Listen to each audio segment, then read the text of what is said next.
করতে পারে না, কাদেরকে তুষ্ট করতে?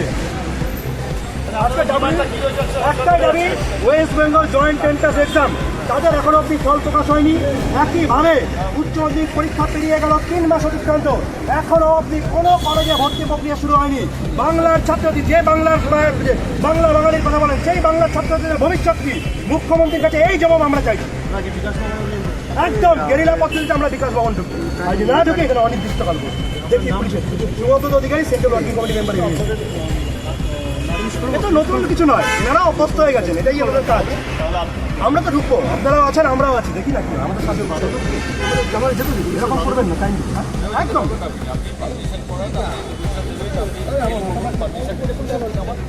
আমরা ডেপুটি, আমরা শিক্ষামন্ত্রীর কাছে দেখা দিই। পারমিশন কিসের? উনি যখন রেজাল্ট আসতে এসেছেন কার পারমিশন নিয়েছিলেন? উনি যখন রেজাল্ট আসতে এসেছিলেন কার পারমিশন নিয়েছিলেন?